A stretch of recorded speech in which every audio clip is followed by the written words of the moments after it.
Good afternoon, ladies and gentlemen. I think we've had a very excellent morning and early afternoon of meetings on Israel and Palestine and Syria. What I'd like to do in just a very few minutes as a filler before we have the opportunity to hear our distinguished ambassador to Syria speak is basically go through a little history lesson on the Arab awakening, because while it may seem perhaps not that relevant to what we've been talking about today, you have to understand the history and the emergence of the contemporary Middle East and some of the strains that are being put on these societies, as we can see in Syria, as we heard in our last panel, whether these borders will hold, whether these countries will be able to remain cohesive, be it Iraq, be it Lebanon, be it Syria, it's not a given. So the Middle East, the contemporary Middle East, was created truly between 1916 and 1922 in the famous Sykes-Picot agreements. Sykes was a British official agent and Picot a French official agent. And after World War I, especially the British and the French and the Italians and the Russians to a certain extent, they divided the Middle East up according to their colonial and imperial interests. And basically, if you look at how they drew the lines in the sand and through mountain passes, and you extrapolate some of the recent current conflicts that we've been dealing with in the Middle East, you can see that the hand of history is very powerful to this very day. So basically, the French wanted to create a majority Christian entity in Lebanon. So they carved out chunks of Syria and made a greater Lebanon. And if you look at the tensions between Syria and Lebanon, the Lebanese civil war, you could understand Arab nationalists like the father, President Hafez al-Assad, never considered Lebanon to be a truly separate entity than Syria al-Kubra, Greater Syria. If you look at what the British did in the Palestinian Mandate, they divided the Balfour Declaration of 1917, a homeland for the Jewish people. They divided the Palestinian Mandate into a Jewish entity and an Arab entity. The Arab-Israeli conflict has been one of the central focal points of crisis in the Middle East ever since. If you look at what they did with their Arabists like Gertrude Bell in Iraq, and they delineated the borders of Iraq. Iraq was not an independent country. And they drew lines virtually in the sand. And they drew a line that separated the Iraq we know today from a place called Kuwait. The Iraqis have always considered Kuwait to be the 19th province of Iraq. And of course, then Saddam Hussein invaded Kuwait. We had Desert Storm, and we pushed him out of Kuwait. Jordan is a totally artificial creation drawn up by the British to reward the Hashemite family for helping them fight against the Turks in World War I. And so they gave one of the brothers, the Emir Abdullah, what they called Transjordan. Carved it right out of the sand. The other prize was to be given to Prince Faisal, which was Syria. That didn't work because of imperial interests, which we don't have time to go into, so they gave him Iraq. And that monarchy lasted into the 50s. So I give you this history just to give you an idea that the emergence of the Middle East in this period, 1916 to 1922, sowed many of the seeds of the challenges we have today. Now, what happened in World War II, after World War II, is these countries became independent. They became truly nation states. And there was an Arab Spring in the early 1950s in various countries in the Middle East. Not in the monarchies, not in the Emirates, but certainly in the secular countries, in which attempts were made at constitutionalism, rule of law, relatively free elections, et cetera, et cetera. But that movement, that early Arab Spring, was quickly snuffed out by one, the Arabs called Inqilab al-Askari, one military coup after another. In fact, the prototype was Syria, 1949, Hosni Zaim. It started in Syria. And you had these military men who took over, took off their uniforms, put on a civilian suit, and then became presidents and chiefs of state. The syndrome was established that you were continually elected. In fact, one of my most, I know some of you know this, I've told this anecdote so many times, but one of my last meetings with President Hafez al-Assad, I thought I could risk it. I was at the end of my tour in Damascus in 1991. He was just reelected for the 6th time for another 6 years as president. And I said, you know, Mr. President, congratulations on this stunning electoral victory. I said 96.44% of the vote. And he smiled, and we actually had a good relationship. He smiled, and he said, thank you, Ambassador. And I said, may I ask you a question? He said, please, go ahead. I said, do you know who the 0.56% are who didn't vote for you? And without blinking, he did have a sense of humor. He said, oh, don't worry, Ambassador Georgian. I have all their names. This is a true story, and I tell this in my Middle East class here at Rice University to inculcate into the students that elections alone democracy do not make. We Americans know that a democracy is not simply elections. It's the rule of law. It's the alternation of power. You're elected, you're in. You lose the next time, you leave peacefully. Equality before the law. We know what the basic precepts are. Pluralism. It's not just elections. But this syndrome, during the Cold War especially, we and the Soviet Union looked at the world as a zero-sum game. You're either our SOB or their SOB.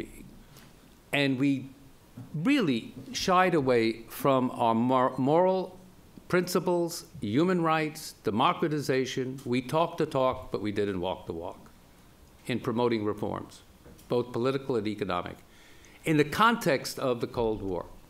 So this continued. The Soviet Union dissolves, thank God, peacefully, brilliantly, I think managed by President Bush and Secretary Baker at the time. The Soviet Union ended with a whimper, not a bang. Then the zero-sum game was over, not only in the Middle East, but in Latin America, but in Africa. And these dictatorships continued until, and I'm fast-forwarding here, when that young man in Tunisia, a fruit vendor in a small town in southern Tunisia, had a family to support, is reduced to this job of trying to eke out a living, is humiliated by the police, slapped around, asked for a bribe, which was symptomatic of the systemic corruption in these regimes. You know, the Greeks have a saying, a fish starts rotting at the head. But the corruption permeated throughout all society to the local police. And that was the tipping point in this young man's life, Mohammed Bouazizi. He has become a historic, symbolic figure. 2 days later, he goes out, pours benzene over himself, strikes a match, and immolates himself. By striking that match, he struck all the dry grass of the systemic problems in the Middle East that resulted in the overthrow of the first dictator, President Ben Ali, who was a from the police forces to Hosni Mubarak's demise in Egypt, and on. It spread. Now, the system was able to stay coherent, the systemic dictatorships and corruption, until a certain point, and that was the point that this young man ignited. And I think the most important placard that I saw to YouTube's that to me demonstrated the call of the Arab awakening was kifaya, enough. And what are we talking about? Enough of corruption, enough of lack of political participation, enough of no educational opportunities, enough of lack of social justice, enough. And this was a grassroots movement. There was no political leadership, identifiable political leadership, or political parties, either secular or religious. And it was mostly youth-driven.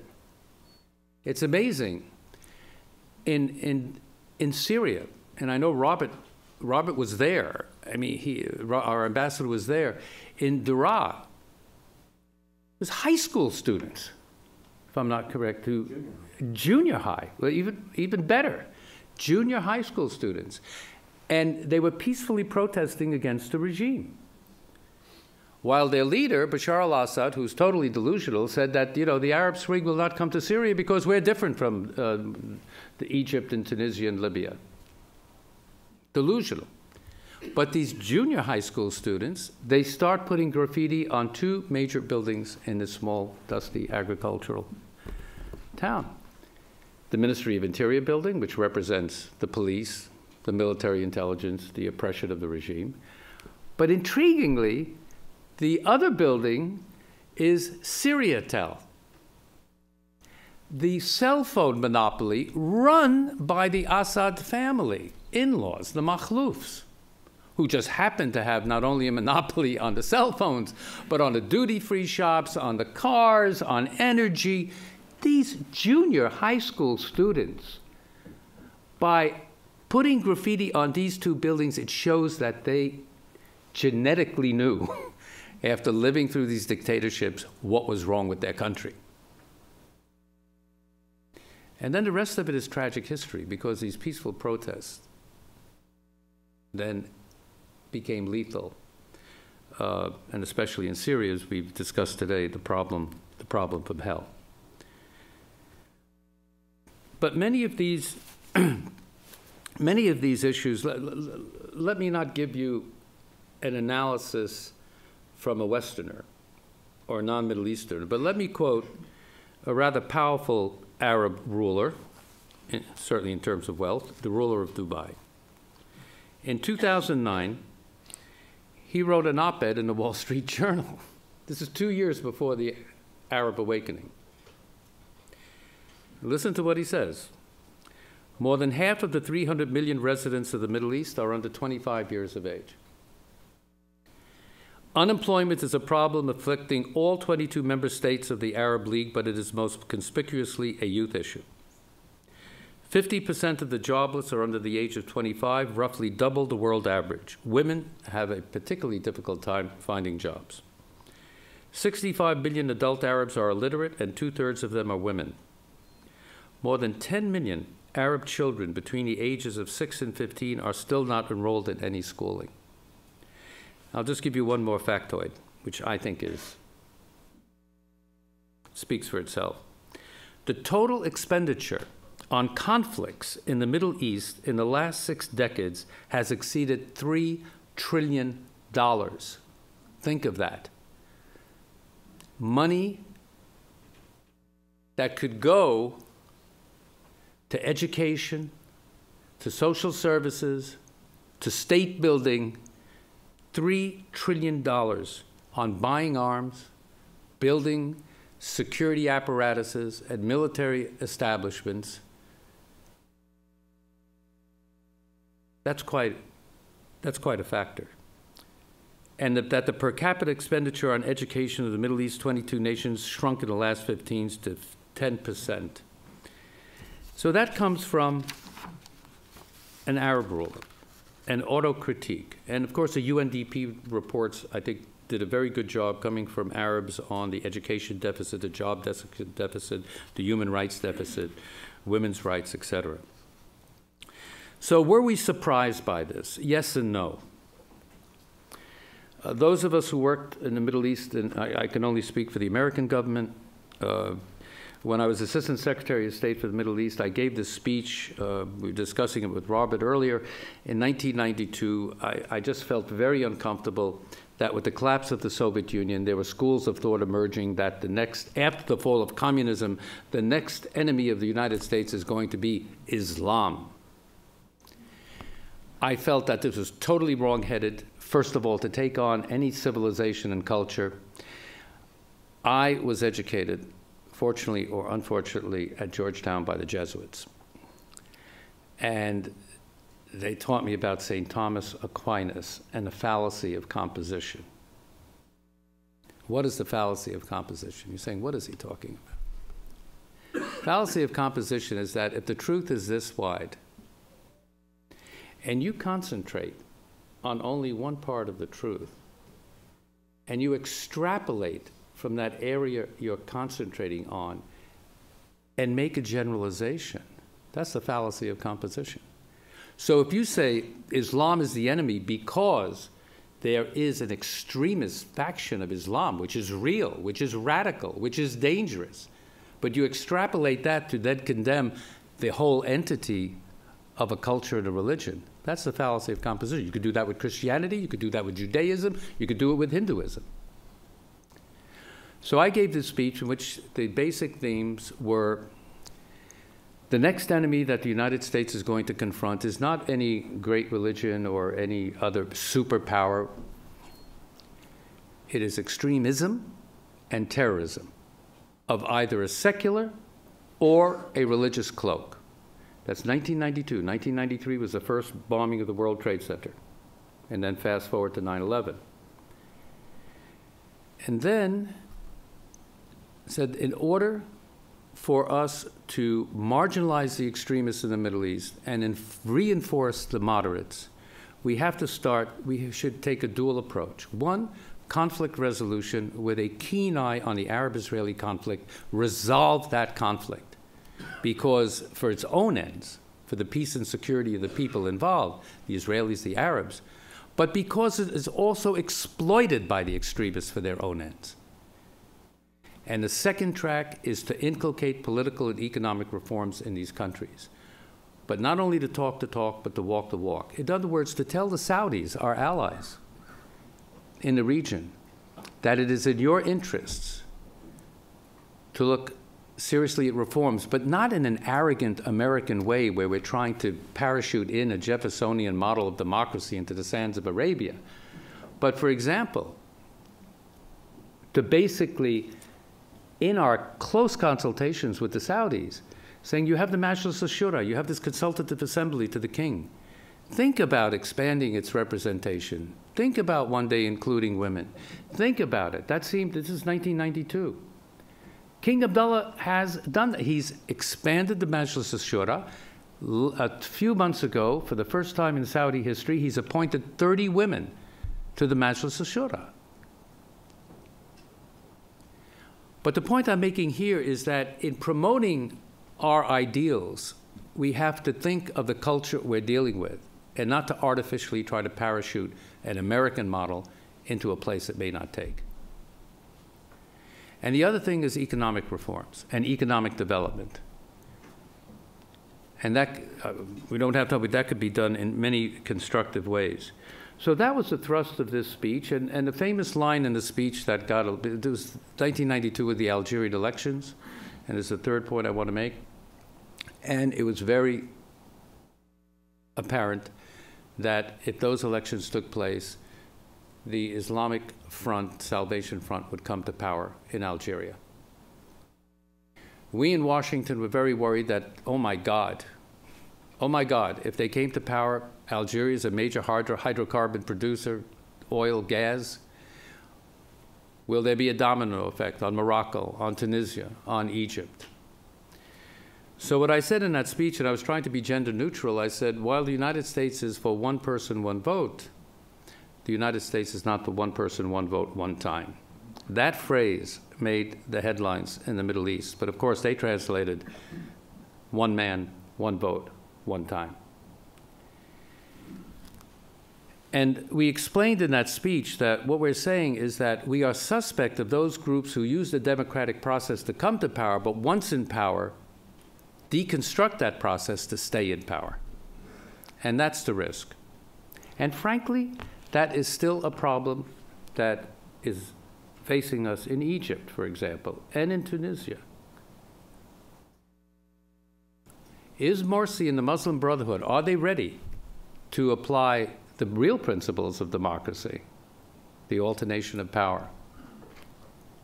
Or are they going to monopolize power and destroy the very process of free elections that brought them into power?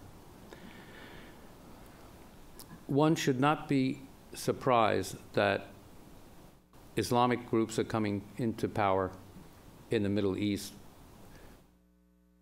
which happens to be Muslim-majority countries. That is a no-brainer.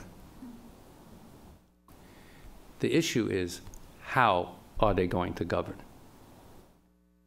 They are facing, the Morsis of the world, the Rashid Ghannouchis of the world in Tunisia, they are facing the exact same problems that the secular dictators did and failed miserably at addressing.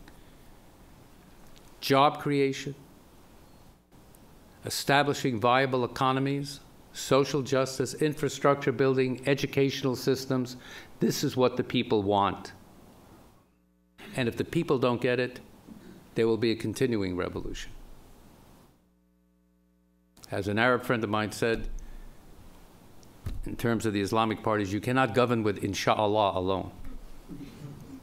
You know, you just can't say, if God wills. You cannot govern with insha'Allah alone.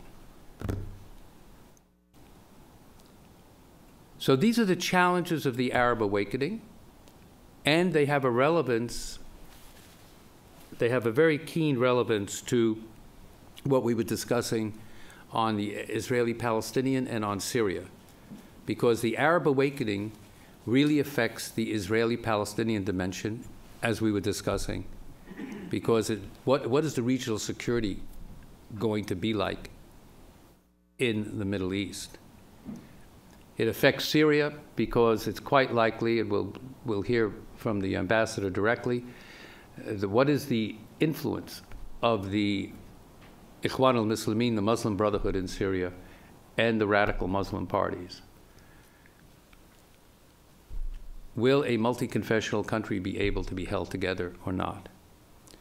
So I just wanted to give you that anecdotal history lesson because the past follows us into the present, and many of the issues that we're dealing today have their origins in this period. Thank you very much.